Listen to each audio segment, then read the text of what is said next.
반갑습니다. 안녕하세요. 예, 안녕하세요. 다 밝으시네요, 이렇게. 표정이 다 밝으셔서 너무너무 좋습니다. 우리 자녀들 양육하는 게 쉽지 않죠. 너무너무 힘든 과제입니다. 우리 뭐 유치부 아이들 키우시는 부모님도 계시고, 또 아동부, 또 청소년부, 또 우리 청년부. 자녀는 평생 자녀잖아요. 우리도 또 부모님의 자녀고, 부모와 자녀와의 관계는 평생의 과제인 것 같습니다. 그래서 여러분 아이들 믿음 안에서 또 신앙 안에서 잘 양육하셨으면 좋겠습니다. 우리 같은 길을 걸어가고 있잖아요. 여러분도 부모고 또 저도 부모고 쉽지 않습니다. 저희 아이는 이제 음악을 하는데요. 지금 이제 대학교를 다니고 있는데 힘들어요. 음악을 하다 보니까 너무너무 예민합니다. 그 사춘기가 초등학교 한 2학년 때 온 것 같아요. 음악을 어릴 때부터 해가지고 너무너무 힘들고 지금도 사춘기고 계속 힘듭니다. 더 힘든 것 같아요. 음악을 하다 보니까. 그래서 계속 아이를 보면서 믿음 안에서 양육해야지. 저는 가르치는 사람이지만 동시에 집에 가면은 또 아빠로서 적용해야 되는 부분이 있는 것이죠. 또 저는 더 부담이 돼요. 왜냐하면 가르치는 사람이니까 더 부담이 되는 겁니다. 제가 이제 책을 쓴 내용들을 저희 아이가 알거든요. 그러면 뭐 원래 본 모습이 나오려고 하면 이제 아빠 책에서는 어쩌고 저쩌고 더 할 말이 없습니다. 그래서 여러분 자녀 양육은 쉽지 않지만 또 함께 기도하고 함께 머리를 맞대는 동료가 있다라는 것 굉장히 큰 위로입니다. 그리고 소망입니다. 함께 하는 겁니다. 함께. 그래서 이 수지 예본교회 우리 어머님들 이 공동체가 얼마나 소중한지 모릅니다. 여러분 서로 친하시죠? 네, 친해야 됩니다. 함께 한다라는 건 그냥 단순히 어머니 기도에 참여해서 예배만 드리고 그냥 집에 가는 게 아니라 또 함께 교제하고 또 이 안에서 또 가정의 이야기도 서로 나누면서 우리 자녀들의 이야기도 또 오픈할 수도 있고 그러면서 서로 지혜를 구하고 또 어떻게 대처하는지 또 서로의 이야기를 들어가는 그런 공동체가 되었으면 좋겠습니다. 그래서 자녀 양육을 정말 잘하는 이제 어머님들을 이제 살펴보면은 네트워크가 잘 되십니다. 그 말은 기독 부모님들의 공동체가 꼭 있어요. 그 안에서 서로 위로도 받고 또 응원도 받고 또 서로 아이디어도 나누는 그런 공동체가 있다라는 것입니다. 얼마나 이 공동체가 소중한지 모릅니다. 그래서 함께 하나님의 뜻을 깨닫고 또 함께 우리 자녀들 양육하는 데 있어서 스트레스 받는 것도 날리고 교제하면서 스트레스를 해소하는 거잖아요. 그러면서 하나님의 뜻을 이루어가기를 소망합니다. 여러분 오늘 우리가 읽은 이제 구절이 예수님의 성육신 사건에 대한 해석입니다. 전지전능하신 하나님께서 인류 구원을 위해서 인간의 몸을 입고 이 땅에 오신 예수님의 이야기입니다. 여러분 예수님의 입장이 한번 되어 보십시오. 얼마나 힘들고 불편하셨겠습니까?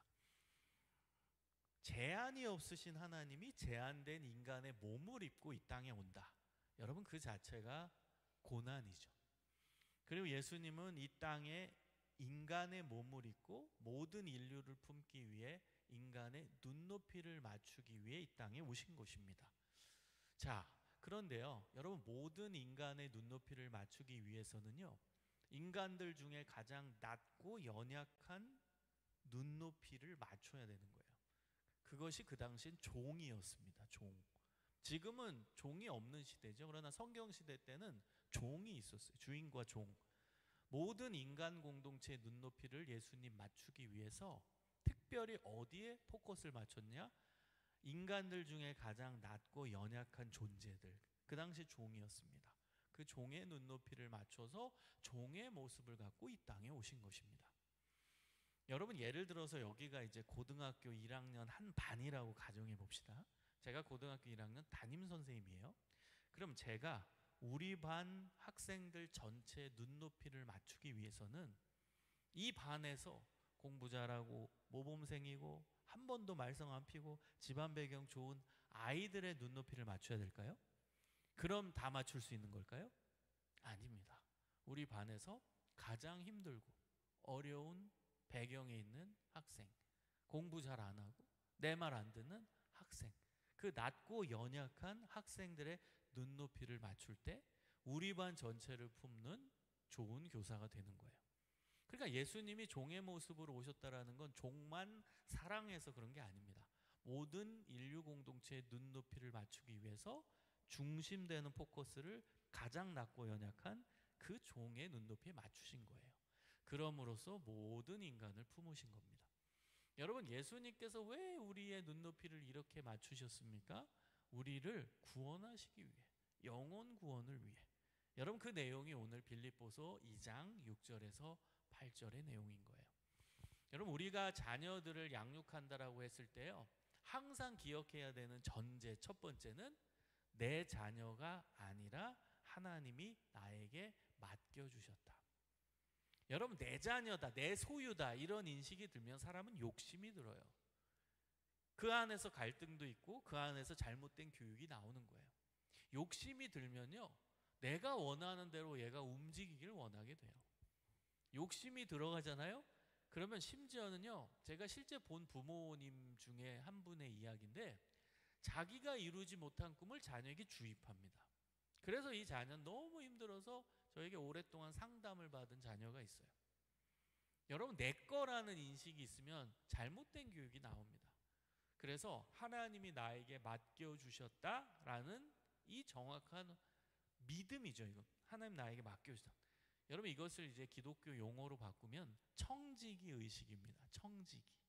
우리는 청지기, 종입니다. 하나님의 종. 하나님이 나에게 맡겨주셨지.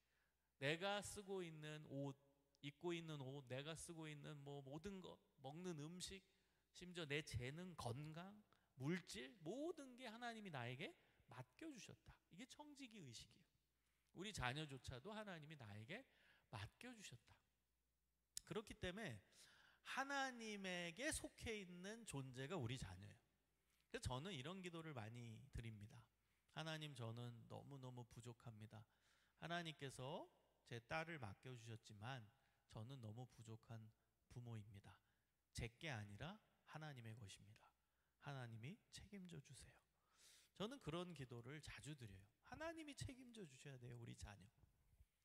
그 다음 두 번째 전제는요, 우리가 자녀들의 눈높이를 맞춰야 된다. 그 이유는 뭘까요? 하나님이 나에게 맡겨주신 가장 소중한 존재이니까. 하나님의 작품, 하나님의 것, 하나님 안에 속해 있는 자녀예요. 얼마나 소중합니까? 내 자녀도 소중하죠. 내 거라는 인식을 가져도 소중한 거지만, 정확하게 신앙 안에서 우리 자녀와 하나님의 관계를 보면 하나님의 자녀예요. 하나님의 작품이고, 나는 통로로 쓰임 받았던 거고, 나를 통해 애가 나온 거지만 이 땅에 나는 하나님의 통로로 쓰임 받은 거고, 하나님이 창조자고 하나님이 우리 자녀 만드신 분이에요. 얼마나 소중합니까? 하나님의 것인데. 그 관점으로 우리 애들을 보시면 여러분, 눈높이 맞출 수 있어요. 예수님. 여러분, 예수님처럼 눈높이를 맞출 수 있는 이유는 하나죠. 사랑 때문 아닙니까? 사랑. 하나님이 왜 인간의 몸을 입고 이 땅에 오셨어요? 사랑 때문 아닙니까? 우리 인간의 눈높이를 맞추기 위해 이 땅에 오셔서 그 어려운 삶의 과정을 다 지나셨어요. 고난을 받는 인생이었죠. 여러분, 예수님 태어나실 때부터 마구간에서 태어나셨죠. 말에 똥과 침이 엉켜있는 가장 더러운 공간이 마구간이에요. 그곳에서 예수님 태어나시는 고난, 그 다음 예수님 가난한 목수의 아들로서 살아가시는 고난, 공생의 기간 동안에는 머리 둘 곳조차 없으셨던 고난, 십자가 달리실 때는 인간이 느끼는 최악의 고통을 경험하시는 고난, 예수님 인생 고난, 고난, 고난. 그만큼 우리 인간의 눈높이를 맞추셨다는 거예요. 이 땅에 오셔서 너무 힘들게 사셨어요. 왜 그러셨어요? 우리 구원하기 위해, 우리를 살리기 위해, 우리를 사랑하시니까. 여러분, 그 사랑이 가장 큰 핵심이죠. 하나님이 세상을 이처럼 사랑하사 독생자를 주셨으니, 너무너무 사랑하신다는. 여러분, 그래서 우리 자녀들을요, 변함없이 사랑할 수 있는 그 능력을 달라고 하나님께 기도했으면 좋겠어요. 하나님의 작품, 하나님의 것 우린 인정하고, 하나님, 하나님이 나에게 보여주신 그 아가페 사랑을 저에게 가득 심어 주옵소서. 그래서 우리 자녀를 변함없이 일관되게 아가페 사랑으로 사랑하게 해 주옵소서. 그때 우리 애들의 눈높이를 맞출 수 있는 거예요. 여러분, 우리 다 부모라서 알잖아요. 애들 일관적으로 사랑한다 말하지만 일관되게 사랑하기가 쉽지 않아요. 특히 아이들과 갈등할 때, 또 사춘기 넘어가면서부터 계속 엄마랑 티격태격할 때 정말 일관되게 사랑하기 쉬운 거 아니에요. 하나님께 그 사랑 달라고 기도해야 돼요. 그래서 이 어머니 기도에 오시면은 공통된 기도가 있었으면 좋겠어요. 그 공통된 기도 첫 번째는, 하나님, 제 딸, 제 아들, 제 것이 아닙니다. 하나님의 것입니다. 하나님의 것임을 인정하며 하나님이 맡겨주신 이 자녀를 하나님 기뻐하시는 사람으로 키우게 하여 주옵소서. 여러분, 이 기도가 항상 공통 기도 제목으로 있었으면 좋겠습니다. 그리고 두 번째는, 하나님, 예수님이 이 땅에 오셔서 우리에게 보여주신 대로 우리 자녀의 눈높이를 맞출 수 있는 사랑과 마음이 넓은 부모 되게 하여 주옵소서. 사랑이 충만하고 마음이 넓은 부모 되게 하여 주옵소서. 이 기도를 여러분 꼭 드리셨으면 좋겠습니다. 하나님께서 기뻐하시는 최고의 학부모 되어주시기를 소망합니다. 자, 여러분, 오늘은 조금 더 제가 이제 구체적으로 부모 앞에 지난주, 지지난주는 다 이제 부모로서 뭐 정체성, 부모로서 신앙교육 어떻게 되나 뭐 이런 얘기 많이 하셨을 거예요. 저는 오늘 학에 대한 이야기를 하려고 합니다. 여러분, 제목을 보시면은 학부모입니다. 여러분은 부모이지만 동시에 학부모입니다. 여러분, 우리나라가 얼마나 학에 대해 관심이 많습니까? 여기 이제 뭐 분당, 수지 지역 얼마나 학구열이 높습니까? 학부모. 그래서 여러분, 학부모라는 정체성도 꼭 가지셔야 됩니다. 여러분, 우리 자녀들의 가장 큰 고민, 가장 큰 관심사 학업이죠. 우리 엄마 아빠들의 가장 큰 관심 학업입니다.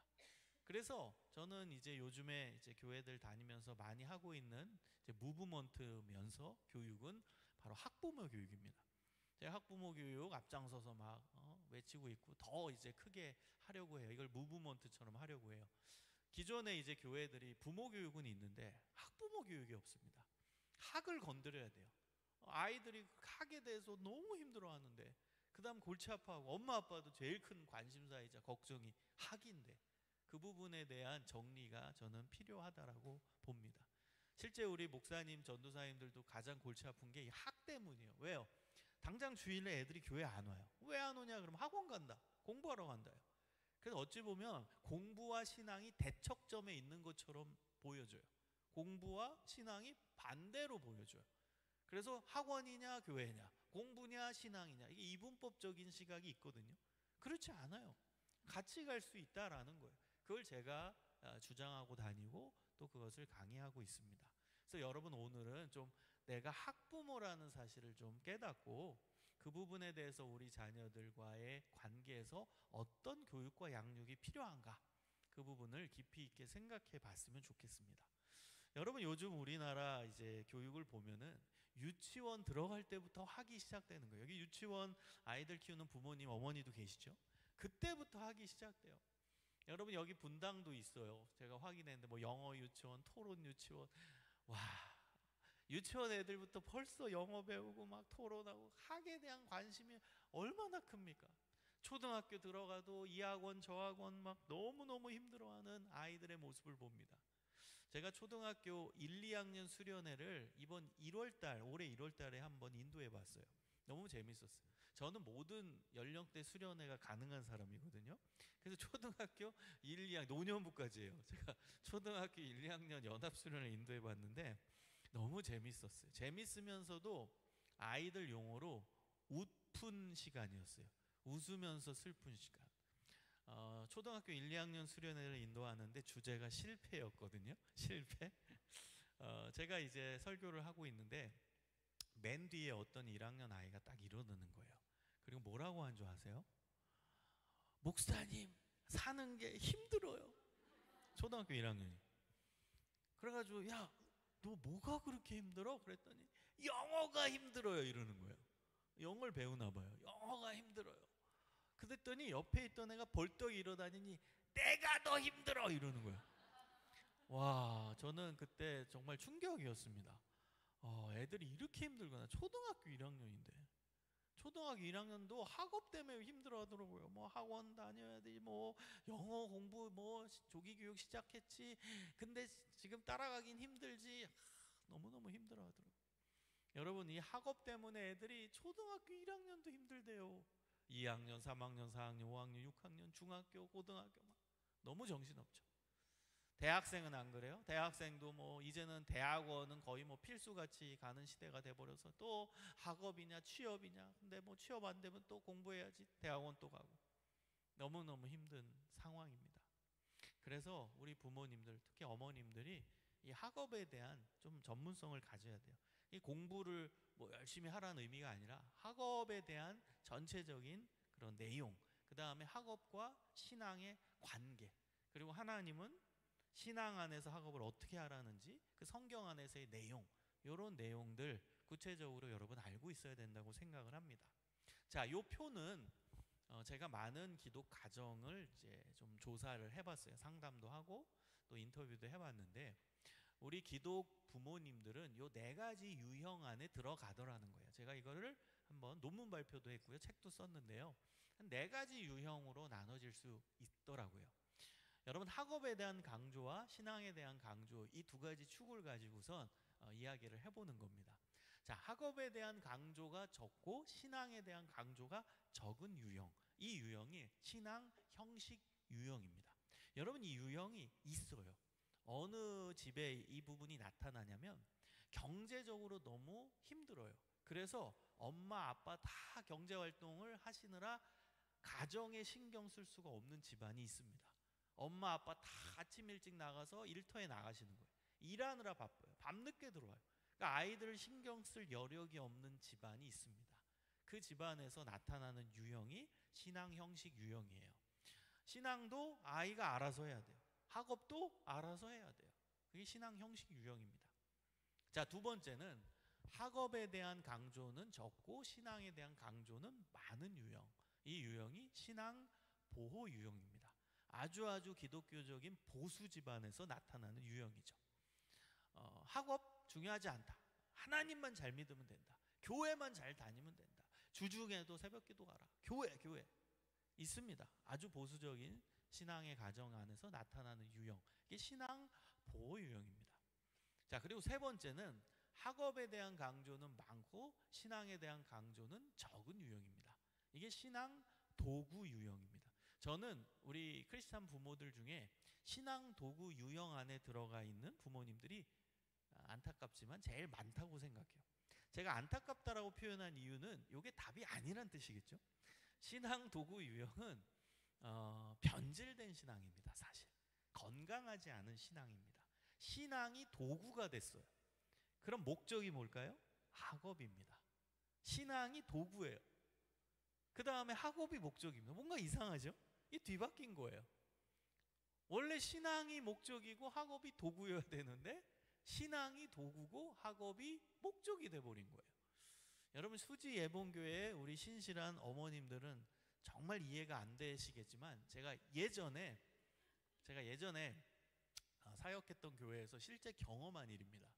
자녀가 고3이 되니까 엄마 아빠들이 봉사의 자리로 오는 거예요. 안 하다가, 봉사 안 하다가 자녀가 고3에 딱 올라가니까 갑자기 주방봉사, 가장 힘든 주방봉사를 하시겠다고 신청하시고, 아버지는 주차 봉사한다고 하고 막 봉사의 자리로 가시는 거예요. 왜 그럴까요? 평소에 하셨으면 말을 안 해요. 근데 애가 고3이 되니까 갑자기 엄마 아빠가 열심히 신앙생활하고 열심히 봉사활동 하시는 거예요, 교회에서. 왜 그럴까요? 그 마인드 속에 이렇게 신앙생활 열심히 하고 이렇게 봉사 열심히 하면 우리 자녀 학업 잘 돼서 좋은 데 갈 거다, 이런 기대 심리가 작동하기 때문이죠. 여러분은 이해 안 되시죠? 어떻게 그러지? 전혀 이해 안 되시죠? 다른 교회 얘기입니다. 전혀 이해가 안 되실 거예요. 그래서 신앙이 이제 도구가 된 거죠. 열심히 신앙생활하면 목적, 좋은 대학, 우리 자녀 좋은 점수, 수능 대박, 이게 머릿속에 있는 거죠. 이게 목적인 거죠. 여러분, 근데 우리 애들조차도 신앙 도구 유형에 빠진 애들이 꽤 많습니다. 교회 다니는 애들 중에 또 특히 신실한 애들. 제가 예전에 청소년 사역만 할 때, 그때 제일 힘들었을 때는 언제냐면 대학 입시 다 끝나고 발표 다 나고 그리고 나서 신실한 학생이 대학 떨어졌을 때예요. 실제 경험한 얘기입니다. 어떤 학생이 이제 대학에 떨어졌어요. 그 학생은 너무너무 신실한 학생이었어요. 피아노 치는 학생이었는데 예고 다녔고 실기 장학생이고 수석한 적도 있던 엄청 잘하는 학생이었어요. 근데 걔는 너무 신실해서 고3인데도 주일날 한 번도 안 빠졌어요. 그리고 반주봉사로 다 했어요. 수련회도 다 참여했어요. 그런데 자기가 원하는 대학에 떨어졌어요. 떨어지니까 바로 저를 찾아옵니다. 무서웠어요. 그리고 제가 하나님으로 보이나 봐요. 나한테 막 뭐라고 해요. 왜 내가 떨어지냐고요. 나는 한 번도 고3이라고 주일 빠진 적도 없고 반주봉사하고 내 친구 누구는 막 학원 간다고 교회 안 나오고 뭐 부활주일에만 나오고 막 그런 애들 막 얘기해요. 나는 한 번도 주일날 빠진 적이 없고 반주봉사 끝까지 다 했는데 왜 내가 대학 떨어져요? 내가 안 떨어뜨렸는데 나한테 계속 그러더라고. 왜 내가 대학 왜 대학 떨어뜨리냐고 막 나한테 그래요. 여러분, 이 학생의 신앙도 객관적으로 분석해 보면 신앙 도구 유형이에요. 자기가 고3 때 열심히 신앙생활하고 반주봉사 열심히 했어요. 목적은 뭐였어요? 좋은 대학, 내가 원하는 대학 합격이었어요. 근데 그게 안 되니까 지금까지 했던 신앙이 물거품 된 거죠. 나 이걸 위해 열심히 신앙생활한 건데 왜 내가 이거 떨어지냐고. 이게 목적이었거든, 대학이. 여러분, 이게 신앙 도구 유형입니다. 변질된 신앙이죠. 여러분, 이것을 이제 신학적으로 표현하면 이것이 기복주의 신앙입니다. 기복주의는 변질된 신앙이에요. 기복주의는 복이 목적이에요. 신앙의 목적. 복이 신앙의 목적이 된 게 기복주의입니다. 여러분, 기독교는 복을 강조하는 신앙을 이야기하는 게 맞아요. 그런데 복에 대한 정확한 이해가 필요합니다. 기독교에서 말하는 복은 신앙의 결과로서 따라오는 복입니다. 신앙의 목적은 하나님이시고 하나님만 잘 바라보고 달려가고 하나님 잘 믿었더니 신앙의 결과로서 하나님이 보너스로 주시는 게 복인 거예요. 그게 복에 대한 건강한 이해입니다. 우리의 목적은 하나님이에요. 하나님만 바라보는 거예요. 그래서 여러분, 이 신앙 도구 유형에 혹시 나는 빠져 있는 건 아닌지, 스며든 건 아닌지를 점검해 보셔야 돼요. 자, 그래서 마지막 신앙 학업 통합 유형이 우리가 추구해야 되는 유형인데요. 이것은 신앙 도구 유형의 반대입니다. 신앙이 목적이고 학업이 도구입니다. 둘 다 강조는 해요. 근데 신앙이 목적이고 학업이 도구, 이게 신앙 학업 통합 유형입니다. 신앙을 위한 학업을 하는 거예요. 여러분, 제가 이것을 이제 연구하면서 또 제가 바라봤던 대상이 있어요. 그 대상이 제 제자들입니다. 저는 일찍부터 청소년 사역에 뛰어들었어요. 그래서 제 초창기 제자들은 벌써 40이 넘었습니다. 그래서 그 제자들 이제 모임도 해요. 제가 코로나 오기 전에는 제 제자 수련회도 했어요. 1년에 한 번씩. 그래서 제자들이 많아요. 근데요, 그 제자들을 보면은 원래 이렇게 공부도 열심히 하고 신앙생활 잘하고 이런 친구들이 아니었어요. 제 전문은 뭐냐면 위기 청소년, 그 다음 말 안 듣는 애들 교화시키는 게 제 전문이었거든요. 청소년 사역할 때. 그러니까 그런 친구들이었어요. 근데 얘네들이 신앙학업 통합 유형으로 나가서 완전히 변화돼서 각 영역에서 열심히 하는 사람이 됐다는 거예요. 그래서 지금은 다양한 분야의 전문가들이 되어 있는 제자들이 많습니다. 뭐 대학 교수들도 꽤 많이 됐고요. 그리고 방송 쪽에서도 그 아이돌 가수 이제 전체적인 영상, 우리 잘 아는 아이돌 가수들 있잖아요. 그 영상 전체에 이제 중요한 가장 잘 나가는 영상 회사 대표도 제 제자고요. 그리고 각 분야에 체육 관련된 체육학 박사로서 지금 뭐 사업을 하는 뭐 헬스 사업도 하고 있는 친구도 있고 다양한 그런 영역에서 활동하고 있는 제자들이 있습니다. 제가 그 모임을 이제 애들이 모여 이렇게 주선을 해요. 그런 수련회 기획하고 그럼 제가 이제 가서 함께 좋은 시간을 갖는데 제가 선생으로서 볼 때는 다 옛날 그대로의 모습이죠. 중3 때 얼굴 그렇더라고요. 아무리 지금 40 넘어도 중3으로 보여요. 계속 중3으로 보이고 고1로 보이고 선생은 그런 것 같아요. 근데 가장 기억에 남는 학생이 반에서 꼴찌하던 학생이 있었어요. 반에서 꼴찌. 근데 걔가 체육학 박사를 했어요. 체육학 박사. 그러면 걔네 친구들 이제 저희 모이면은 막 야 내가 반에서 꼴등했는데 너네 박사 있어? 내가 박사야 막 이러고 다녀요. 그래서 제가 그 제자들을 봤을 때는 신앙학업 통합 유형이 가능하다. 이게 뜬구름 잡는 이론적인 얘기도 아니고 이상적인 방향을 얘기한 것도 아니고 현실에서 저는 가능하다고 확신해요. 그래서 제가 책도 쓴 거예요. 이건 가능하다. 신앙학업 통합 유형은 반드시 가능하다라고 보는 겁니다.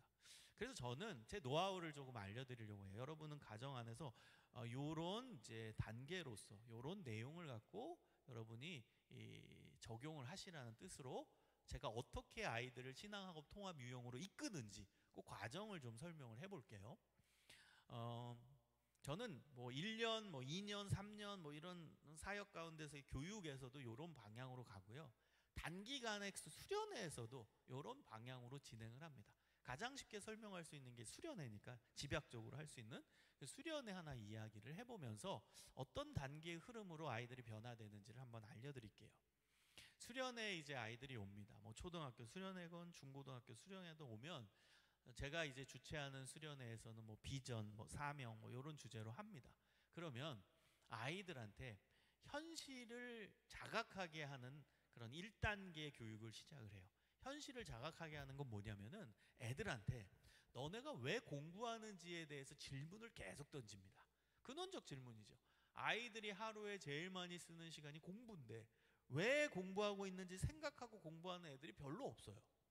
그냥 하라니까 해요. 학원 가라니까 가고 학교 가라니까 가고 그냥 가는 거예요. 그러니까 수련회 같은 데서 이제 생각할 여지를 주는 거예요. 왜 공부하는지 생각할래? 여러분 애들이 속에 있는 얘기를 안 꺼내죠. 근데요 꺼낼 수 있는 환경과 문화를 조성하면 누구보다도 말하고 싶어하는 애들이에요. 여러분 친구들 사이에서는 애들이 수다쟁이에요. 엄마 아빠한테 얘기 안 해서 문제지. 여러분 애들은요 속에서 자기 이야기를 꺼내고 싶은 본능이 있습니다. 스트레스가 많기 때문이에요. 우리한테 털어놓으면 좋겠는데 안 해요. 친구한테 가요. 왜요? 친구는 들어주니까. 엄마한테는 왜 안 가요? 한마디 하면 10마디 잔소리로 돌아오니까. 이게 애들 얘기입니다. 그래서 여러분 애들 얘기를 잘 들어주십시오. 그러면 애들이 속에 있는 얘기를 다 꺼내요. 저는 그 이제 노하우를 좀 가지고 있는 거죠. 애들 얘기를 꺼낼 수 있는. 제가 이제 교육학자고 뭐 목사고 하지만 또 상담사예요. 여러 상담 자격증들을 갖고 있는데요. 그래서 제 나름대로 노하우가 있어서 애들을 이제 생각하게 만들고 아이들이 속에 있는 얘기를 꺼내게 만들어요. 가장 중요한 질문은 그거예요. 왜 공부하냐? 왜 공부하냐? 그걸 생각하게 만들어요. 그럼 결국 애들 마음문이 열리면 속에 있는 얘기를 꺼내는데요. 놀랍게 애들이 말하는 내용의 많은 부분은 대학과 돈입니다. 네, 그냥 근시안적인 애들은 뭐 좋은 데 가려고 뭐 이런 얘기예요. 그러면은 왜 좋은 데 갈래? 그러면은 뭐 좋은 직장 갈래요. 그럼 애들한테 또 질문해. 그럼 좋은 직장이 뭐냐? 그러면 100%돈 많이 주는 직장. 어떤 애 다이렉트 너 왜 공부해? 가면 돈 벌려고요. 이렇게 얘기해요. 다 돈이에요. 지금 한 10명 중에 제 임상입니다. 임상 결과는 초등학생들은 10명 중에 한 5.5명 정도가 돈 얘기하고요. 그 다음 중고생들은 6.5명 정도가 돈 얘기합니다. 다 돈이에요. 너 공부해? 좋은 데 갈래? 좋은 데 가면 뭐 할래? 그럼 좋은 직장. 좋은 직장이 뭔데? 돈 많이 버는 직장. 그래 결국엔 돈 많이 벌래요. 이거예요. 꿈이 돈 버는 거예요. 여러분 돈은 도구 아닙니까? 근데 애들은 목적이 됐어요. 돈 버는 게 그게 공부하는 목적이에요. 그럼 그 다음 단계 여러분 절대 정죄하면 안 돼요. 그럼 애들 말 안 해요. 그러면 맞아 돈이 중요하지. 야, 목사님도 돈 좋아해. 뭐 이렇게 해줘야 돼요. 그러면 그 다음 단계는 너네 돈 벌어서 뭐 할래? 질문하는 거예요. 뭐 할래? 그럼 애들이 사고 싶은 거 하고 싶은 걸 쭉 얘기합니다. 쭉 얘기해요. 여러분 저는 이제 아이들과 수없이 많은 이 교육과 또 수련회를 통해서 애들의 이야기를 많이 듣잖아요. 그걸 여러분한테 얘기해 드리는 거예요. 우리 애들이 어떤 생각을 갖고 있는지. 여러분, 애들이 사고 싶은 걸 얘기하라고 해. 돈이 있으면 그럼 뭐 할래? 했을 때 지가 갖고 누리고 싶은 걸 쫙 얘기합니다. 그 중에 뒤로 갈수록 나오는 게 뭘까요? 뒤로 갈수록 뭐가 나올까요? 뭘 갖고 싶다, 뭘 사고 싶다, 뭘 하고 싶다, 뭐가 나올까요? 그렇죠, 집이 나와요. 자동차 나오고 집 꼭 나옵니다. 여러분, 자동차는 막 애들 브랜드 얘기해요. 막 롤스로이스 나오고 막. 자, 브랜드 지가 좋아하는 뭐 찾아본 거예요, 다. 그런 거 얘기해요. 그러다가 이제 집 얘기도 하는데 그냥 집이라고 안 해요. 구체적으로 얘기합니다. 강남에 어떤 브랜드 얘기하고요. 어떤 애는 성수동에 이제 우리나라에서 제일 비싼 아파트 있거든. 그거 얘기하고요. 막 브랜드 얘기합니다. 그러고 나서 그래, 너네 그 아파트 그래, 너 꿈꾸는 건 자유니까 샀다고 이거야. 그 아파트 샀어. 그 다음 뭐 살래? 뭐 할래? 그러면 놀랍게 말수가 줄어듭니다. 점점 줄어들어요. 여러분, 이게 현실입니다. 이게 누구의 책임일까요? 우리의 책임 아닐까요? 언론에서도 그러고 우리도 집에서 맨날 집 타령하고 집 얘기하고 집값 올랐냐 그 얘기하고. 애들이 그게 무의식적 주입이 된 게 아닐까요? 우리 책임도 있다고 좀 봐요. 어른들의 책임. 그래서 아파트까지 얘기하고 그 다음 뭐 할래 하면은 점점 말수가 줄어들어요. 그럼 제가 그 다음 단계는 이제 현타 오게 합니다. 그럼 봐봐, 너네가 죽으라고 공부하는 이유는 뭐 대학교 가서 뭐 직장 가서 그 결국 돈이잖아. 돈 많이 벌고 싶어 해가 목적이고, 돈 벌어서 뭐 할래 했을 때 최종은 아파트네. 그럼 너네가 죽으라고 공부하는 목적은 아파트네. 그럼 애들이 거기서부터 약간 벙쪄합니다. 약간 현타가 온 거죠. 그리고 제가 더 강력하게 여기서 얘기합니다. 제가 이렇게 전국 연합 수련회를 많이 인도하는데, 자, 여기서 서울에, 강남에 아파트에 사는 사람 손 들어봐. 더 넓혀서 서울에 아파트 사는 사람 손 들어봐. 분당에 아파트 사는 사람 손 들어봐. 그럼 손 들죠. 있죠. 그럼 제가 그래요. 야, 그러면 너는 엄마 아빠가 죽으라고 공부해가지고 돈 많이 벌어서 결국 그 아파트를 사셨고, 너는 그 엄마 아빠 덕분에 그 집에 이미 살고 있네. 맞잖아. 네가 꾸민 그 아파트에 이미 살고 있네. 아빠 덕분에. 그럼 너 행복해? 야, 너네 엄마 아빠는 아침마다 일어나서 와, 나는 성공한 인생이야, 행복해. 그런 엄마 아빠 있어? 아파트에 살면서 그렇게 성공한 인생이네, 막 행복해, 매일 아침 나와가지고 막 뿌듯한 표정 짓는 엄마 아빠 있어? 너는 그 혜택 누리고 있어서 이미 그 아파트에 살고 있는데 행복해? 아무도 없죠. 그럼 애들이요 진짜 벙쪄합니다. 멍해져. 그들의 현실을 보여준 거예요. 너네 네 허무함에 꿈을 갖고 공부하고 있다는 현실을 보여줍니다. 그럼 애들이 무너지기 시작해요. 거기서부터. 여러분, 애들 되게 순수해요. 이게 분위기만 잘 조성하면요, 이게 잘 돼요, 교육이. 그 다음은 이제 뭘 얘기해 줘야 되냐? 그 이제 이튿날이 돼요. 그러면 그 다음부터는 이제 개인적인 꿈이 아닌 하나님의 꿈을 알려줍니다. 하나님의 꿈. 하나님의 꿈은 뭐예요? 하나님 사랑, 이웃 사랑입니다. 여러분, 마태복음 22장 37절에서 40절 중요하게 보셔야 돼요. 마태복음 22장 37절에서 40절을 보면 예수님께서 가장 큰 두 계명을 말씀하십니다. 첫 번째 뭐예요? 하나님 사랑. 두 번째는 이웃 사랑. 감사합니다. 말씀 띄워주셨죠? 내 마음을 다하고 목숨을 다하고 뜻을 다하여 주 너희 하나님을 사랑하라. 그게 첫째 되는 계명이요. 둘째도 그와 같으니 내 이웃을 내 자신과 같이 사랑하라. 이웃 사랑. 이 두 계명이 온 율법과 선지자의 강령. 여러분, 율법은 구약의 율법서를 뜻하고 선지자는 구약의 선지서를 뜻합니다. 구약 성경 전체를 얘기한 거예요. 여러분, 하나님 사랑, 이웃 사랑이 구약 성경 전체, 성경 전체의 내용이래요. 이게 하나님의 마음이고 관심이고 꿈입니다. 그래서 이 내용을 제가 아이들한테 얘기하는 거예요. 하나님의 꿈, 하나님이 제일 기뻐하시는 삶의 모습, 하나님 사랑, 이웃 사랑. 그리고 중요한 건 하나님 사랑, 이웃 사랑은 분리된 게 아니라 연결되어 있다. 여러분, 하나님 사랑, 이웃 사랑은 분리되지 않습니다. 하나님 사랑, 이웃 사랑은 연결되어 있습니다. 하나님 사랑이 이웃 사랑이고 이웃 사랑이 하나님 사랑이고, 그걸 제일 극명하게 보여주는 책이 요한일서예요. 요한일서에서는 이웃사랑이 하나님 사랑과 연결되어 있고 어찌 보면 이웃사랑이 더 먼저인 것처럼 강조하면서 이웃사랑을 이야기합니다. 요한일서 4장 16절에 보면 요한은 이런 얘기까지 해요. 눈에 보이는 이웃을 미워한다고 하고 눈에 보이지 않는 하나님을 사랑한다 하느냐? 그러면 눈에 보이지 않는 하나님을 사랑한다고 말하는 게 가짜다 이거예요. 눈에 보이는 이웃부터 사랑하라는, 눈에 보이는 이웃을 사랑해야 눈에 보이지 않는 하나님을 사랑할 수 있다. 하나님 사랑, 이웃 사랑이 연결되어 있다는 걸 보여줍니다. 여러분, 이것을 애들한테 제가 계속 강조하면서 설교를 합니다.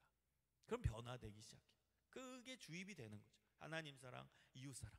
그 다음은 뭐하냐? 하나님 사랑, 이웃 사랑을 실천하면서 하나님의 꿈으로 나아간 샘플들을 정말 많이 보여줍니다. 여러분, 제일 좋은 애들을 위한 교육 알려드릴게요. 샘플 교육을 하셔야 돼요. 이 시대에 지금 가까운 시기에 살았던 분들, 또 지금 현존하는 그런 여러 신앙의 샘플들을 많이 보여주세요. 그래서 제가 여러분한테 추천하고 싶은 건 이따가 나올 테지만 유튜브의 간증, 그 다음에 현대인의 자서전, 이런 걸 많이 읽히세요. 거긴 샘플이 많이 나와요. 유튜브에 간증, 뭐 경영인 간증, 축구선수 간증, 뭐 연예인 간증, 간증만 쳐도 너무 많이 나옵니다. 그래서 그 샘플들을 많이 보여주세요. 영역별로. 그래서 제가 다양한 자료를 저는 갖고 있어요. 그래서 하나님의 꿈을 통해서 한 학교를 바꾼 교사의 샘플. 여러분 몇 주 전에 오셨죠? 최가나 목사님. 최가나 목사님 전 굉장히 이제 친한 분이고 지금 스쿨처치 임팩트라고 사역을 하는데 그게 제가 기획한 단체예요. 그리고 나서 거길 대표로 모신 분도 제가 모셨어요. 그러니까 그렇게 친한 분인데 이분은 영훈고등학교를 기독교 학교로 바꾼 주인공이죠. 그러니까 이런 샘플들이 있고, 그 다음에 하나님의 꿈, 하나님 사랑, 이웃 사랑의 그 꿈으로 나아가서 한 병원을 바꾼 의사 샘플, 안수연 의사 같은. 여러분 이 책은 필독서예요. 애들 꼭 읽히게 하셔야 돼요. 그 청년 바보 의사. 이분은 이제 돌아가신 분이죠. 그래서 33살의 나이에 젊은 군의관 시절에 이제 유행성 출혈열에 걸려서 돌아가신 분인데, 이분이 알려지게 된 계기가 이분의 장례식장에서 무려 4천여 명이 왔어요. 조문객이. 그래서 이 무명의 의사, 33살밖에 안 된 갓 전문의 딴 의사인데 왜 이렇게 조문객이 많이 왔나 기자들이 취재하러 왔어요. 근데 알고 봤더니 그 4천여 명이 다 이분의 은혜와 사랑을 받은 사람들이 온 거예요. 이분의 삶을 조망해 보니까 완전 예수님과 같은 삶을 사셨던 거예요.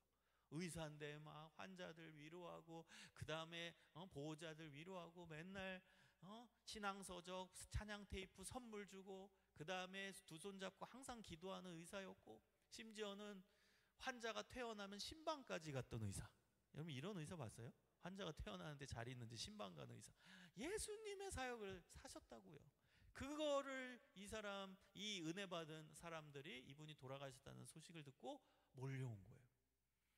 여러분 이런 의사 샘플. 그 다음에 하나님의 꿈을 꾸고, 그 다음에 그 축구계를 변화시킨 축구 선수의 이 김신욱 선수, 전 국가대표 축구 선수 때 아주 신실한 분이에요. 이 국가대표 동료들을 엄청 많이 전도했어요.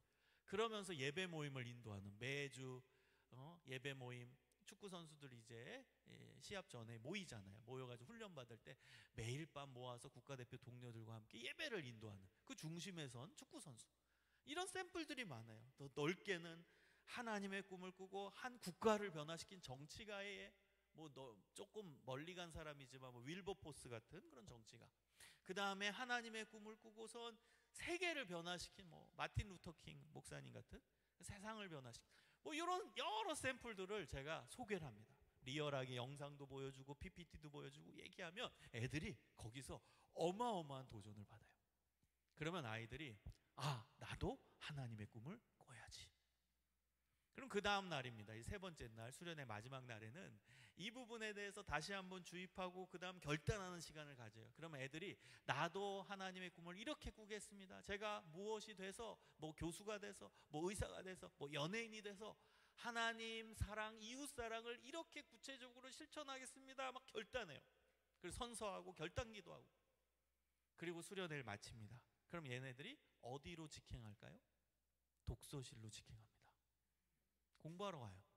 여러분, 하나님의 꿈을 꿨을 때와 개인적인 꿈을 꿨을 때 어느 쪽이 더 공부의 동기가 세질까요?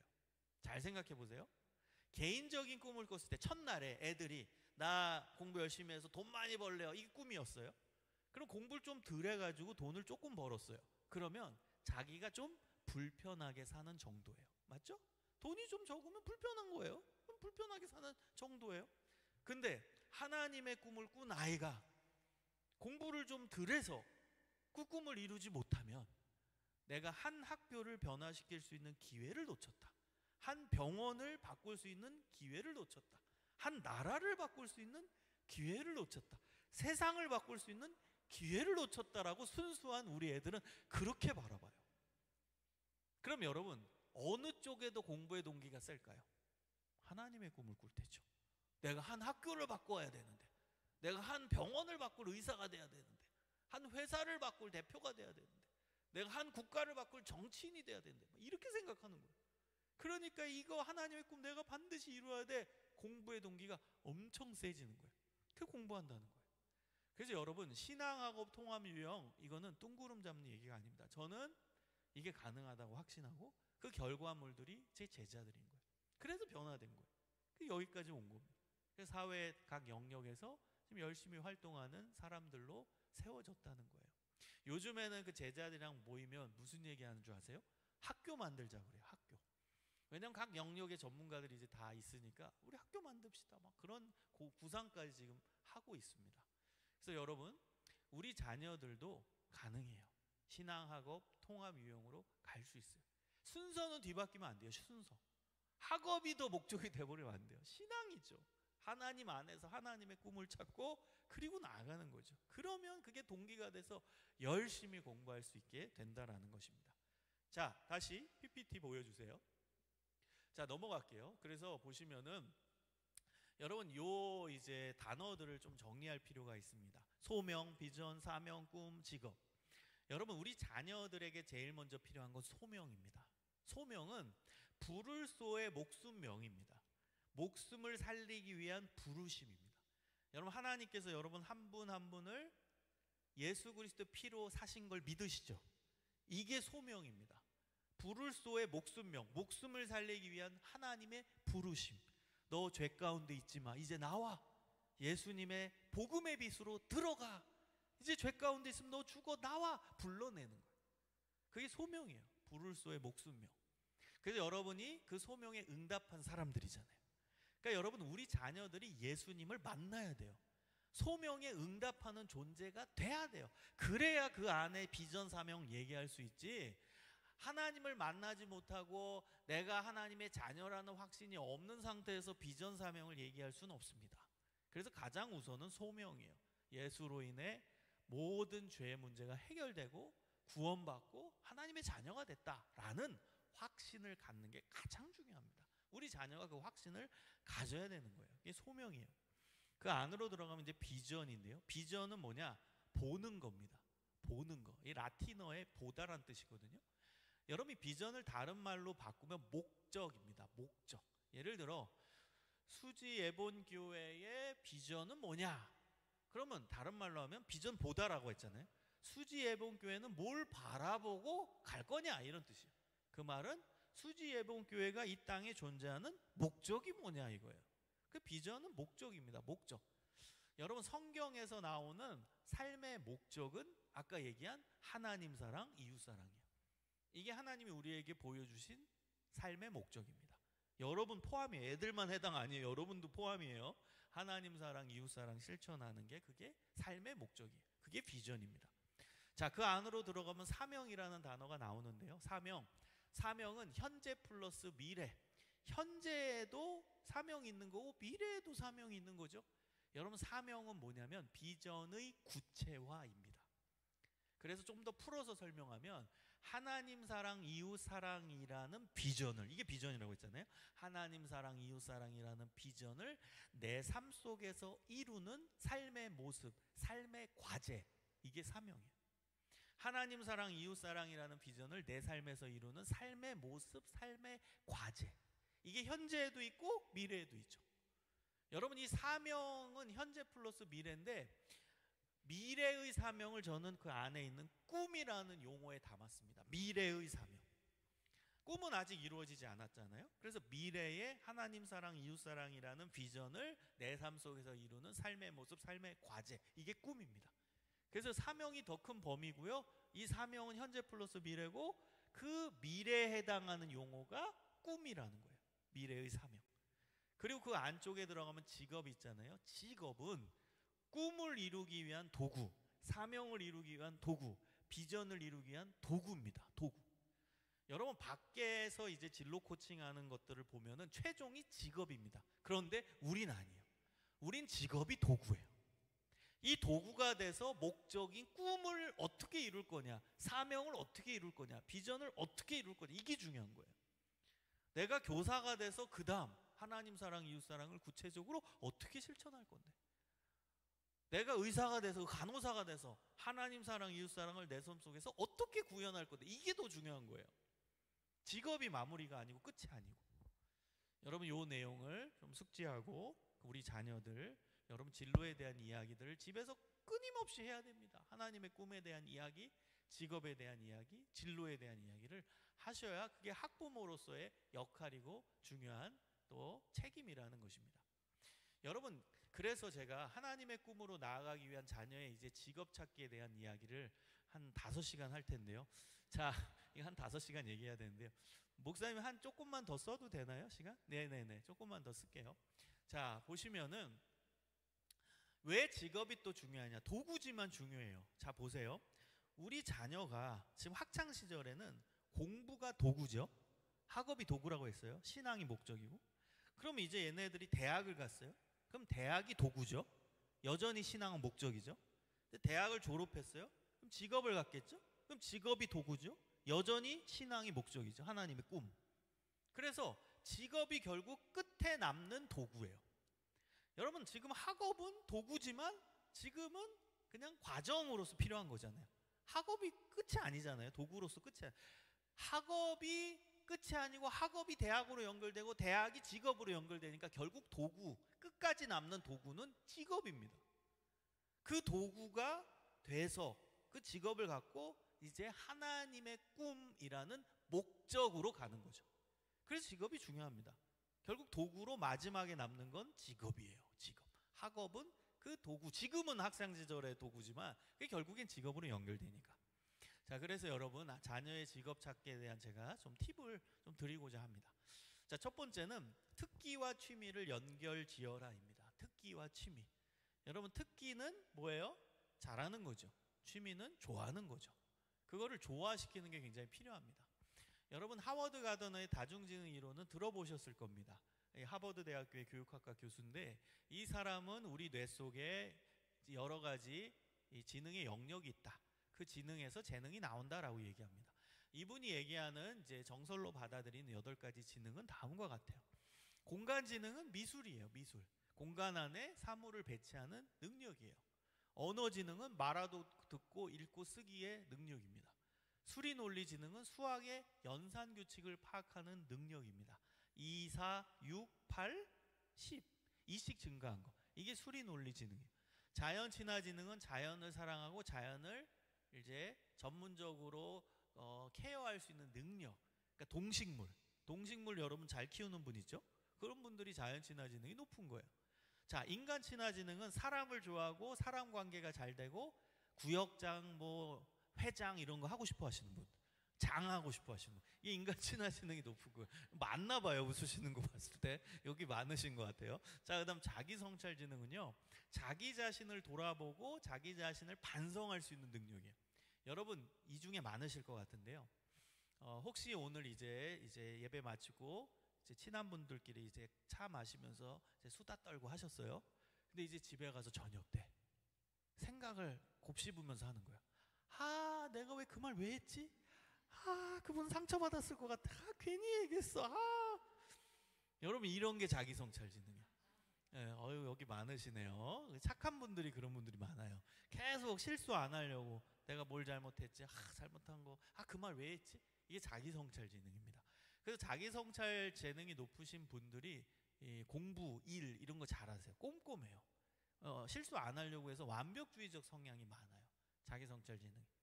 자, 그다음 음악 지능입니다. 음악 지능은 리듬 계명 음정에 맞게끔 연주할 수 있는 능력입니다. 연주 능력이에요. 그래서 악기를 잘 다루시는 분들이 음악지능이 많으신 분들이고요.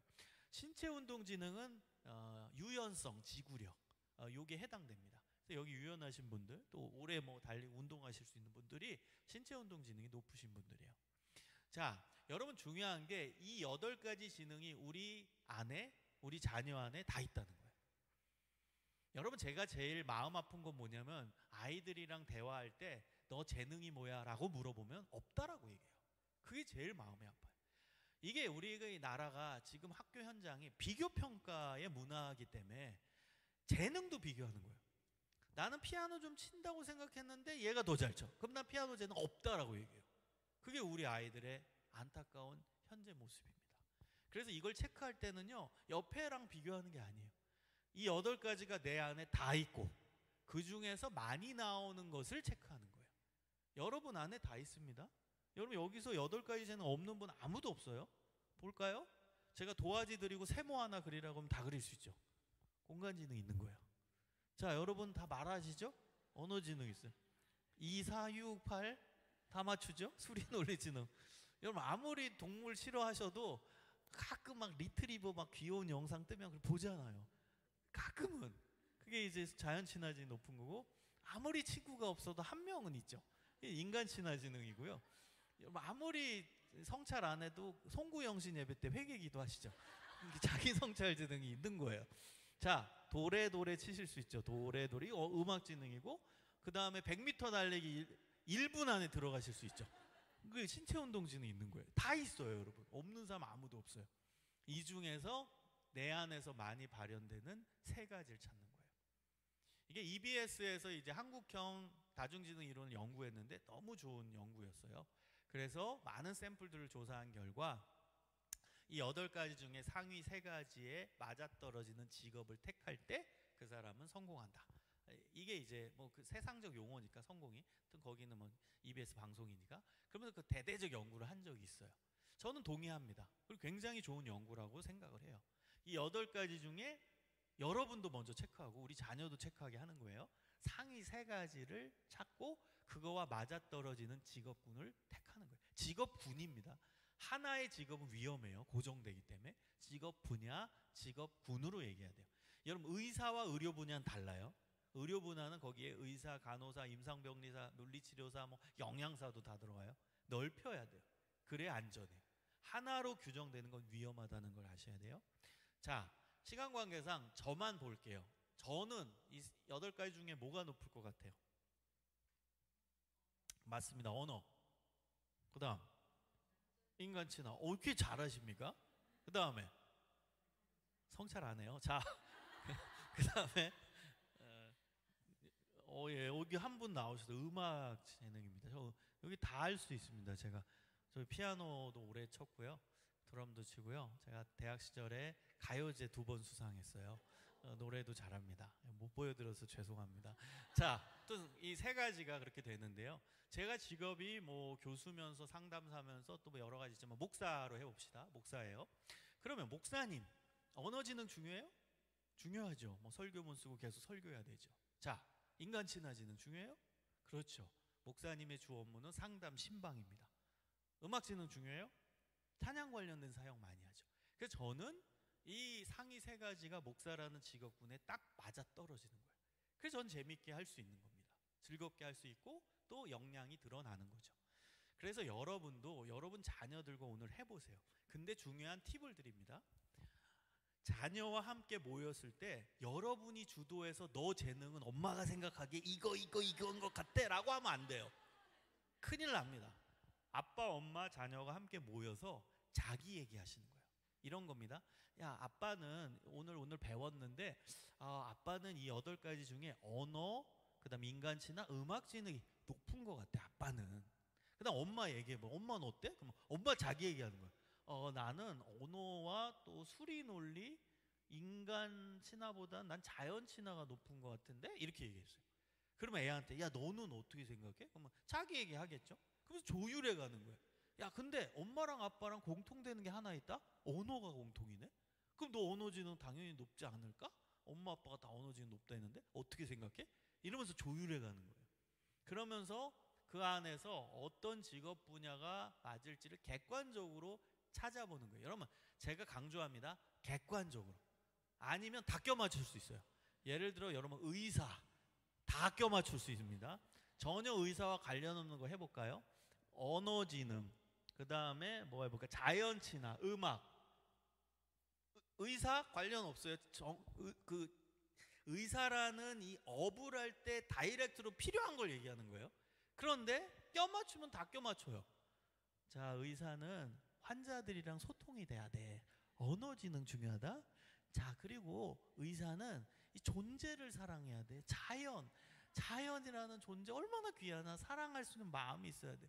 그 다음에 의사는 스트레스가 많아.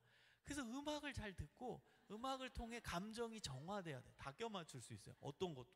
그래서 여러분 이렇게 껴맞추면 안 되고 객관적으로 보셔야 되는 거예요. 객관적으로. 그리고 여러분 분야입니다. 분야. 하나의 직업은 위험해요. 여러분이 얼마나 위험한지 제가 하나 얘기해 볼게요. 제 후배가 있어요. 아주 친한 후배. 후배가 교회 후배인데 2살 후배예요. 근데 제가 고3 때 얘는 저희 학교 온다고 고1 때 저희 학교 들어올 정도예요. 저를 좋아했어요. 근데 얘가 밖에서 무슨 검사를 해왔어요. 제 학창시절 얘기입니다. 그때는 다중지능이 소개되지도 않았기 때문에 그런 검사도 아니에요. 무슨 검사를 했는지 모르겠어요, 저도. 근데 무슨 검사를 해왔어요, 밖에서 어떤 사설기관에서. 그러더니 저한테 얘기하는 거예요. 형, 나 의사 되래. 검사 결과 의사 나왔대. 고1 때 얘기입니다. 얘 고1 때. 제가 고3 때. 그래가지고 뭐 열심히 해봐. 그래서 저는 이제 고등학교 졸업하고 대학교 들어갔고 얘가 고3이 됐네요. 열심히 공부는 했어요. 그리고 이제 지원을 하는데 당연히 얘는 의대 지원했어요. 어떻게 됐을까요? 떨어졌어요. 그래가지고 얘가 재수한대요. 재수했습니다. 또 떨어졌어요. 삼수했어요. 또 떨어졌어요. 머리 식힌다고 해병대 갔다 왔어요. 그리고 또 지원합니다. 4수 떨어졌어요. 5수 떨어졌어요. 6수 떨어졌어요. 7수 떨어졌어요. 8수 떨어졌어요. 9수 예비 합격했어요. 근데 떨어졌어요. 최종은. 그래서 얘가 완전 모든 삶의 희망을 잃고 저를 찾아와서 제가 기도원에 들어가라고 했어요. 기도원. 그 기도원 들어가서 얘는 완전히 삶의 그 희망을 잃었거든요. 그래서 기도원 갔다 오는데 놀랍게 2주 만에 나타났어요. 저한테. 그랬더니 얼굴이 너무 밝아. 너무 행복해 보여서 얘가 뭐 잘못 먹었나? 얘 어떻게 된 거 아니야? 걱정이 됐어요. 그래서 왜 이렇게 너 밝으냐 했더니 모든 문제가 해결됐대요. 그래서 뭐가 해결돼? 그랬더니 얘가 하는 말이 주님밖에 없어. 나 신학교 갈 거야. 신학교 간대요. 그래서 신학교 갔어요. 물론 하나님의 인도하심이 있겠지만 그래도 그 9년의 인생이 얼마나 안타깝습니까? 그러니까 여러분 이렇게 하나의 직업으로 꽂히는 게 굉장히 위험한 겁니다. 그래서 분야로 넓혀주시는 게 필요합니다. 그리고 여러분 음악 같은 것도 이렇게 세부적으로 나눠질 수 있어요. 하나의 샘플을 제가 갖고 온 거예요. 음악 지능, 수리 논리, 자기정찰 지능이 높다. 3가지가. 그럼 음악 중에 작곡 분야예요. 작곡은 여러분 대위법이라든지 혹은 이제 화성학이라든지 이게 수리 논리 지능이에요. 규칙이에요. 수학 규칙. 그래서 자기성찰 지능 아까 말했듯이 성찰 틀리면 안 돼. 이게 강하기 때문에 이게 작곡 분야에 맞아요. 그 다음 음악지능 인간 친화, 사람을 좋아하는. 그럼 사람들 앞에서 연주해야 되니까 이거는 전문 연주자 분야에 해당되고요.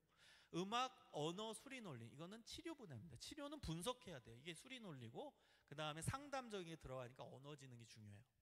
자, 그 다음에 음악, 그 다음에 언어, 사람을 좋아해요. 이거는 티칭 분야예요. 교사라든지 레스너라든지. 그리고 음악을 좋아하고 잘하고 운동도 잘해. 그 공간에 대한 이해가 높아. 이 사람들은 무대에서 활동하는 무대 감독 분야, 무대 디렉터 분야 이런 거 설치 예술이나 이런 쪽에 맞을 수가 있는 거예요. 그러니까 한 음악이라는 분야에서도 이렇게 세부적으로 나눠질 수도 있습니다. 여러분 가음은 이제 좋아하는 겁니다. 여러분 이 책 제목이 미쳐야 미친다거든요. 어디에 미쳐야 어디에 도달한다 이런 뜻이에요. 그러니까 우리 애들도요 열심히 뭔가에 미친 그런 영역이 있다라는 거예요. 그리고 여러분 요거 코카콜라인데 이 로버트 우드러프라고 써 있잖아요. 이 사람이 코카콜라 전 회장 이름입니다. 옛날 회장이에요. 근데 이 사람이 코카콜라 회사를 이제 글로벌 회사로 만든 분인데요. 이분이 했던 명언이 있습니다. 뭐라고 했냐? 사람들의 혈관 안에는 피가 흐른다. 그러나 내 혈관 속에는 코카콜라가 흐른다. 웃기지 않아요? 웃긴데 대단한 거 아니에요? 사람들 혈관에는 피가 흐르는데 자기 혈관에는 코카콜라가 흐른대요. 회장이 했던 말입니다. 대단한 분인 거죠. 자, 어느 영역에서 미친 분야가 있어야 된다는 거예요. 열정을 다하는, 좋아하는 분야가 있어야 된다는 거예요. 여러분, 우리 자녀가 뭘 좋아하는지를 알려면요, 밥 시간 지났는데도 계속 하게 되는 거, 그게 좋아하는 겁니다. 밥 먹을 때 지났는데도 계속 하게 되는 거, 게임 빼고 있습니다. 찾아보시면 있습니다. 제가 하나의 힌트를 드리면, 이게 제가 만든 프로그램인데 이게 카드로 만들었어요. 그래서 많은 청소년 단체들이 제 거를 활용하고 있는데, 이건 그냥 몇 개 샘플만 가져온 거예요. 여러 이제 동사들 여러분이 쓰세요. 나열을 하고 애들한테 너 인생을 표현해주는 동사 한 3가지만 찾아봐라. 그렇게 미션을 주시면은 아주 좋습니다. 저는 이제 즉흥으로 이 동사들 중에 저의 인생 동사를 찾으라고 하면, 저는 3번째 줄 가운데 있는 함께하라, 그 다음에 이끌어라, 그 다음에 요 5번째 줄에 가운데 있는 말하라. 제 직업 중에 하나가 또 교수입니다. 근데 놀랍게 이게 껴맞춘 게 아니라요, 함께하라, 이끌어라, 말하라가 제 인생 동사인데 3가지가 교수라는 직에 딱 맞아요. 교수는 학생들이랑 계속 함께합니다. 그러면서도 선생이니까 이끌어야 돼요. 그리고 밥만 먹고 계속 말해요. 그래서 교수라는 직업과 또 맞아떨어집니다.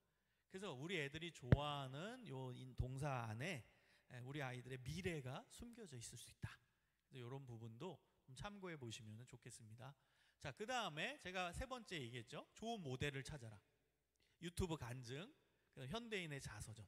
저는 전기문은 그렇게 추천하지 않아요. 전기문은 왜 안 추천하냐면, 전기문은 이미 죽은 사람이에요. 그렇죠? 그런 후대 사람이 그 사람에 대해 생각하고 쓴 책이에요. 그러다 보니까 영웅이 그려져 있어요. 근데 자서전은 자기가 살아있을 때 자기 이야기를 썼어요. 그러니까 그 안에는 실패담, 잘못했던 거, 평범한 사람의 이야기가 들어가 있어요. 그게 훨씬 더 공감력이 있기 때문에 현대인의 자서전을 저는 추천합니다. 그리고 이제 4번째, 다양한 교육적 경험을 제공하라. 기독교 박물관, 미술관, 성지 탐방. 여러분 이런 데 가보세요.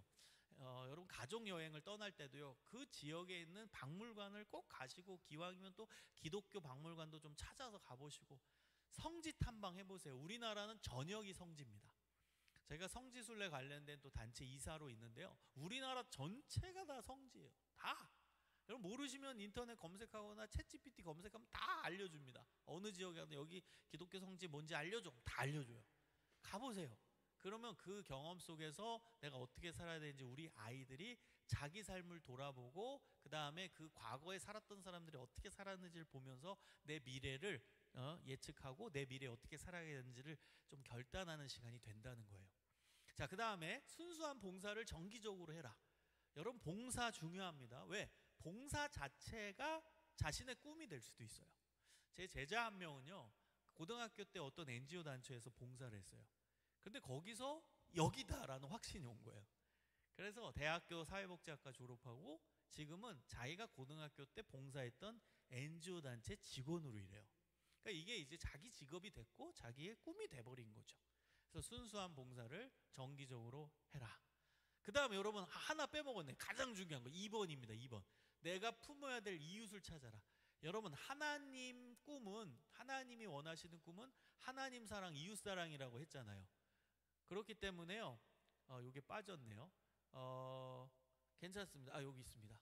자, 보시면은 요 이웃 찾는 게 정말 중요합니다.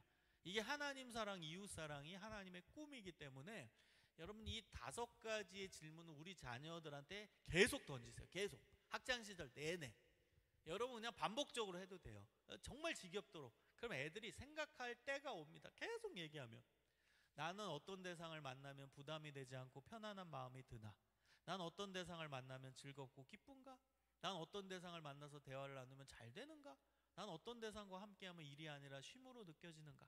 난 어떤 대상을 만나면 공감과 긍휼함이 생기고 그들의 문제를 해결하기 위해 돕고 싶은 마음이 드는가? 여러분 이 5가지 질문을 계속 우리 자녀들한테 던지십시오. 왜? 하나님의 꿈은 하나님 사랑, 이웃 사랑이니까. 그 연결돼 있으니까. 내가 품어야 될 이웃을 찾고 그 이웃을 대상으로 일하고 그 이웃을 위해 일하고 그 번 돈으로 그 이웃을 돕는 일을 하고, 그럼 그건 하나님의 꿈의 일이 돼버리는 거예요. 사명의 일이 되는 거예요. 자, 저는 이 5가지 질문에 하나의 그런 답을 얘기하라면 저는 맨 처음에 떠오르는 답은 청소년이에요.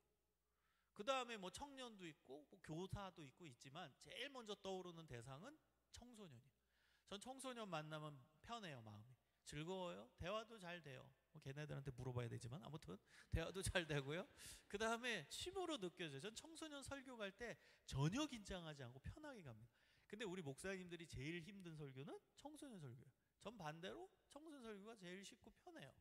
그 다음에 청소년들을 만나기 위해서 막 노력을 많이 해요. 제가 뭐 NGO 단체 대표하는 것도 있고요. 또 사역원 대표하는 것도 있는데요. 다 청소년들 만나는 거예요. 굳이 합니다. 제 시간 들여 또 재능 기부하고 또 심지어 제가 물질 기부하면서 제가 뛰어다니고 하고 있는 봉사활동들이에요. 청소년들을 위해. 왜? 5번입니다. 공감과 긍휼함이 들고 그들의 문제를 해결하기 위해 돕고 싶은 마음이 들어서요. 그러니까 여러분도 우리 자녀들한테 이 질문을 던져서 너는 이 질문에 어떤 답이 나오니 찾게끔 해주는 거예요. 제 제자 한 명은 대학교 제자인데요. 4학년이 되도록 뭘 해야 될지를 찾질 못한 거예요. 그래서 저를 찾아왔어요. 교수님, 저 뭐예요? 그래가지고 얘한테 이 질문을 줬어요. 너 답을 찾아와라. 그랬더니 답을 2주 만에 찾아갖고 왔어요. 그 답이 할아버지 할머니였어요. 왜냐면 자기는 할아버지 할머니 손에 컸대요. 그래서 할아버지 할머니 만나면 이게 다 된대요. 그래서 야, 그럼 너는 할아버지 할머니 대상으로 일해야지. 그리고 같이 찾은 직업이 바로 노인복지 요양사였어요. 이 자격증을 요해서 한 학기 동안 준비해서 땄고 지금은 노인복지 요양사로 일하고 있습니다. 그래서 여러분 이웃찾기 정말 중요합니다. 자, 그 다음에 이게 아까 보여드린 샘플이고, 그 다음에 이제 마지막은 미래 직업군을 잘 고려하라. 여러분한테 추천드리고 싶은 책은 트렌드라는 단어가 들어가는 책입니다. 트렌드자가 들어가는 책. 왜냐면 여러분 트렌드자가 들어가는 책은 통계책이에요. 지금 통계를 바탕으로 미래가 어떻게 진척될 건지를 예측해보는 책입니다. 과학이에요, 과학. 여러분 우리가 이 진로에 대한 뭐 직업에 대한 이야기를 나누면 다 지금 이런 무의식적으로 지금이라는 생각이 들어요. 근데 그렇지 않잖아요. 예를 들어 우리 자녀가 중3이다. 그럼 얘네들이 사회 나갈 시점이 언제예요? 고1, 고2, 고3, 대1, 대2, 대3, 대4 뭐 휴학 한두 번 하면 10년 후예요. 여러분 10년 후에 사회가 어떻게 될 것 같아요? 지금 사회는 불확실성 시대라고 해요. 너무 빨리 바뀌어요. 2021년도에 메타버스가 유행했는데 지금 쑥 들어갔어요. 3년 만에. 그거 계속 간다고 그랬는데. 챗 GPT? 몰라요. 또 딴 게 나올지. 그러니까 10년 후에 미래가 어떻게 될 건지를 예측할 때 눈이 필요합니다. 그 힌트를 그래도 제공해주는 책들이 트렌드자가 들어가는 책이라는 거예요. 제가 추측하는 미래상은 아주 심플합니다. 인간을 보면 그 답이 나온다는 거예요. 인간. 여러분 우리 인간은요, 새로운 문명, 새로운 기술이 개발이 되면 그거를 향유하고 싶은 미래지향적 본능이 있어요. 우리 핸드폰 새로 나오면 빨리 사고 싶잖아요. 왜? 편리하니까. 미래지향적 본능이 있는가 하면 옛날 걸 좋아하는 과거 회귀 본능이 있습니다. 이게 공존하는 게 인간이에요. 그러니까 미래에도 인간이 살 거 아니에요? 그러니까 인간이 살 거기 때문에 인간 사회는 미래지향적인 특성과 과거 회귀적인 특성이 공존할 거라는 거예요. 여러분 그래서 요거 보시면 디지털 문화 계속 발전할 건데 아날로그도 발전해요. 계속. 디지털, 피지컬, 스마트, 아날로그 계속 됩니다. 지금 4차 산업혁명 시대라고 과학기술은 계속 발전하고 옛날로 백하는 레트로 문화는 계속 발전하고. 그래서 여러분 레트로 산업도 지금 계속 번창합니다. 여러분 필름 카메라 산업 다시 번창해요. 여러분 제가 한 달 전에 제가 지금 학과장을 맡고 있는데 저희 과에 이제 학생들이 MT 간다고 해서 갔는데 필름 카메라 찍고 있어요. 대학교 1학년 애들. 이게 과거 회귀 본능입니다. 대학교 아이들이 이건 뉴스에 많이 나왔는데요. 최근에 가장 많이 가입한 동아리 내용이 LP판 동아리예요. LP판 아시죠? 찌직찌직 그거 뭐 애들 3D 영상 보는 애들이 그거 들어요. 이게 레트로 경향성입니다. 그래서 이 레트로 산업은 계속 번창할 거예요. 레트로 관련된 영상 문화. 그래서 옛날 아이돌 가수 다시 나오잖아요. 옛날 연예인들. 이 영상 쪽도 레트로가 대세예요. 레트로 산업. 제가 최근에 들은 그 라디오에서 들은 내용인데 손편지 쓰기 사업이 있대요. 손편지 대신 써주는 거예요. 그래 보내주는 거예요. 엄청 잘 되고 있대요. 이런 게 레트로 산업입니다. 그래서 과학기술 문명이 계속 발전하면서 거기에 관련된 산업은 계속 만들어질 거고 뒤로 백하는 레트로 산업도 계속 만들어질 거라는 거예요. 이게 사회적 예측입니다. 그래서 여러분 이 내용들을 잘 숙지하시고 다시 한번 보여드릴게요. 한 6가지를 숙지하시면서 우리 자녀 직업 그리고 그걸 통해 어떻게 하나님 사랑, 이웃 사랑을 실천하게 할 것인지를 구체적으로 대화 나누고 또 이야기 나누고 엄마 아빠가의 이야기도 먼저 나눠주시고 그리고 아이도 자기 이야기를 할 수 있게끔 그렇게 교육적인 코칭이 들어가면은 좋을 것 같습니다.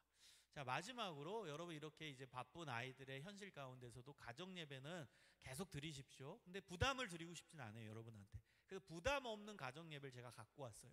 첫 번째, 강요의 분위기가 아니라 즐거운 분위기에서 진행하고 짧게 하고 여러분 가정 예배를 예를 들어 하루에 2분 드린다고 해요. 2분.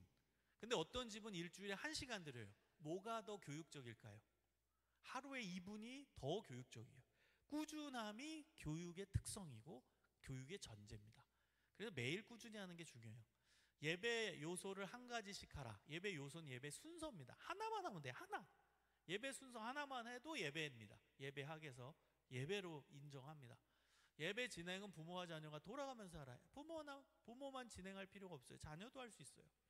교회에서 유튜브 영상 활용하잖아요. 집에서도 활용하십시오. 가족 이벤트를 마련해라. 한 달 동안 우리가 잘하면 맛있는 거 먹으러 간다. 그런 이벤트. 카카오톡 가족 채팅방을 활용하라. 말하는 거 힘들어하는 애들 있어요. 그러면 채팅방에 올리라고 하면 돼요. 나눔을. 그 다음 가정예배 시간은 자녀에게 맞춰라. 꼭 밤에 할 필요 없습니다. 가정예배는 축복송으로 마무리해라. 애들 축복하는 거죠. 종종 야외 예배를 드려라. 밖에 나가서 산책하면서도 가정예배 드릴 수 있습니다. 그래서 여러분 보시면 제가 하나의 샘플을 가져왔어요. 고정시켜 놓으세요. 고정. 주일. 이 빨간색은 다 요소예요. 예배 요소. 영상, 찬송가, 성경 기도, 성경 암송, 중보기도, 감사. 고정시켜 놓고 하는 거예요. 주일에는 위대한 신앙인들의 삶이 담긴 임팩트 있는 유튜브 영상. 여러분 유튜브 영상 제가 아까 제일 중요한 건 뭐라고 했어요? 모델. 여러분 모델 여러분이 뭐 알만한 신앙인의 모델 쳐보세요. 너무 감사한 유튜브입니다. 요즘 뭐 다큐멘터리 관련 뭐 5분, 7분, 10분짜리 너무 많아요. 뭐 예를 들면 뭐 손양원 목사님 쳐보세요. 얼마나 많이 나와요. 주기철 목사님 얼마나 많이 나오나. 뭐 선교사님 여러분 뭐 설교 시간에 뭐 서서평 선교사님 얘기를 들었다고 해보세요. 쳐보세요. 쫙 나와요. 다큐멘터리 같은. 그래서 그런 역사적인 내용을 재미있게 담아낸 영상들이 꽤 있거든요. 그런 것들을 주일날 보여주는 거예요. 애들과 함께. 월요일에는 찬송가 정하고 가사 묵상하고 부르고, 화요일에는 성경 한두 장을 쭉 순서대로 진행하면서 읽고, 수요일에는 가족 구성원이 기도 제목 나누고 기도하고, 목요일에는 여러분 성경 암송 카드 하나 사서 그거를 읽고 암송하는 시간을 가지고, 금요일에는 세계국가 교회 선교지승을 위해 중보 기도하고, 오늘은 수지 예봉교회를 기도하고, 다음 주는 국가를 위해 기도하고 중보 기도하는 시간, 토요일에는 한 주간 삶 가운데 하나님께 감사한 내용을 나누는 감사 나눔, 요렇게 고정해서 하시면 아주 편안하게, 그리고 시간도 오래 걸리지 않게끔 하실 수 있다라는 겁니다. 그래서 오늘 여러분에게 말씀드린 내용을 좀 잘 숙지하시고, 또 우리 자녀의 특기 흥미를 찾기에 어떤 노력을 할 건지, 그리고 구체적인 또 실천, 하나님의 꿈을 우리 자녀에게 심어주기 위해 어떤 실천을 할 건지를 좀 생각해 보시면 좋을 것 같습니다. 제 정보만 드리고 마칠게요. 제 제자들이 이제 올리는 이제 유튜브가 있어요. 그래서 기독교 교육 리더십 연구소, 사춘기 연구소, 또 말씀 한 줌에 들어오시면 제 강의들이 올라가져 있을 겁니다. 그래서 보시고 또 필요한 부분들은 계속 공부하시면 좋을 것 같고요. 제가 좀 책을 많이 씁니다. 그래서 공저까지 한 26권의 책을 썼는데요. 그 중에 이제 객관적으로 이제 베스트셀러가 된 책들을 소개해 드리면, 너는 커서 어떤 나무가 될래? 초중고 대학생이 보는 책입니다.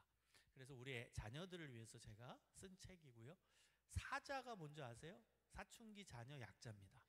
그래서 사자, 무서워 애들 사자같이. 그런데 얘네들 잘 키우면 리더십을 갖춘 최고의 인물들로 키울 수 있다. 그 바람을 갖고 쓴 자녀 양육 서적, 두란노에서 나온 책입니다. 그리고 제가 이제 한국 교회 이걸로 유명합니다. 어쩌다 시리즈 저자로. 그래서 어쩌다 교사, 어쩌다 청소년 사역, 어쩌다 학부모, 그래서 어쩌다. 근데 제가 어쩌다로 잡은 이유가 있어요. 어쩌다 시작했지만 하나님이 사명을 주시면 무조건 한다. 이게 여러분 제 목표고 책 제목을 잡은 이유입니다. 우리 학부모 어쩌다 된 거잖아요. 어쩌다? 근데 하나님이 우리한테 사명을 주신 거죠. 학부모로서.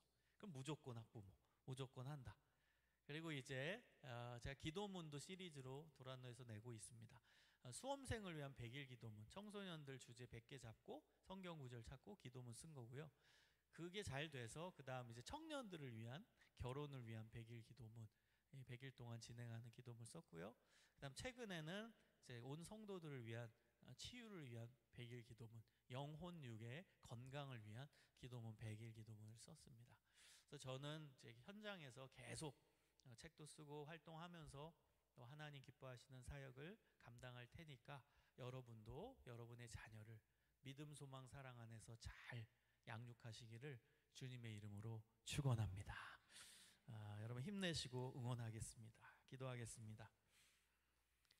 하나님 감사합니다. 하나님 기뻐하시는 학부모 되길 원합니다. 주님과 동행하는 학부모 되길 원합니다. 기도와 말씀으로 살아가는 학부모 되길 원합니다. 저희들에게 맡겨주신 자녀를 믿음 안에서 신앙 안에서 잘 양육하게 하여 주시옵소서. 우리 자녀들에게 하나님의 꿈을 주시고 그 꿈으로 나아가는 우리 자녀들, 이 세상 가운데 빛과 소금의 역할을 감당하는 자녀들 되게끔 주여 우리 자녀들 키워 주시옵소서. 감사하오며 예수 그리스도의 이름으로 기도합니다.